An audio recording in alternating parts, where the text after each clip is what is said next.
Really want to thank you for coming. It's really appreciated by myself and the students. Now, I have promised I'm not going to talk for too long because this isn't about me, it's about the students, about their learning their way.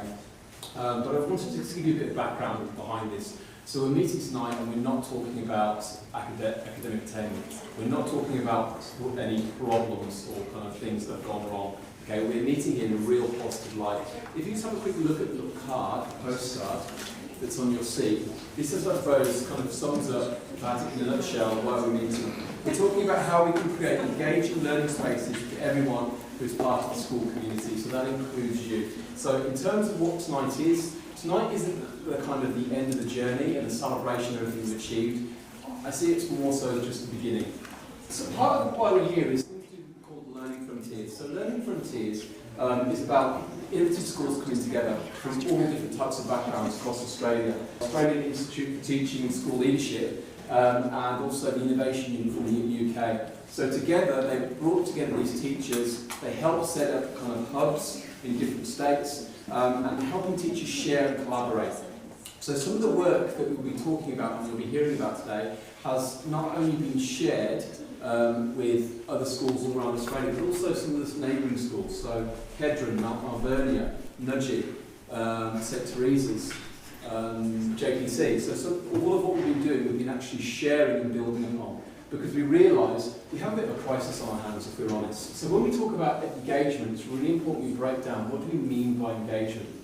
And at first, some of the data that came out of Australia, but also the rest of the world, has kind of figures like this. 71%, I like being at school.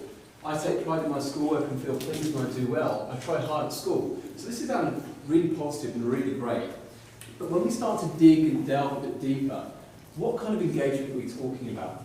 Are we talking about academic engagement of, yep, doing my homework, handing things on time? Are we talking about social engagement, listening in class, not interrupting their teacher? Or are we talking about intellectual engagement, very deep engagement?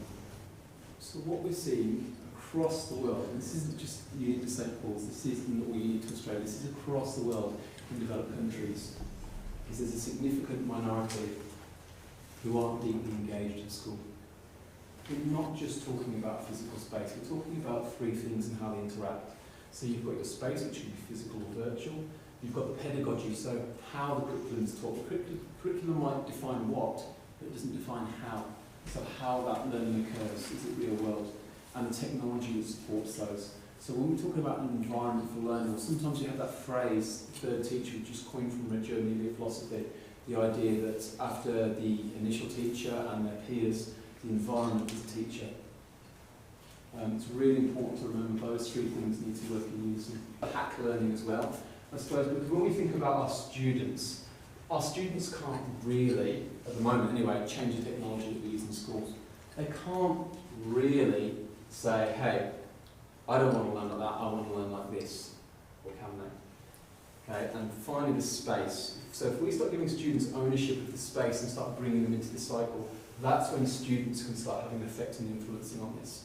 And so examples of that could be, in some of my teaching groups last year, at the end of the year when the students had gone off on holidays, some of them came back in and we looked over units, we looked at student survey data and we rewrote the units together. So it's no longer about teachers sitting down and saying this is how we're going to teach it, it's about students having a voice, and that's really important, and that's how learning environments can help stimulate and enhance that. We're doing a lot of prototyping. We've got a Padlet blog, and I'll send you the link again to this. But this is just some stories and some reflections on some of the things that we've been trialling.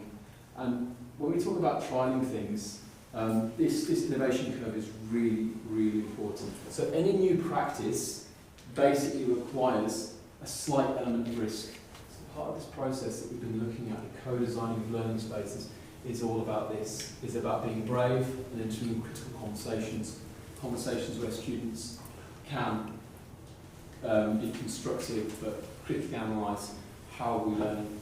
Is this the best way? Is this preparing us for the future? And involving parents and like yourself.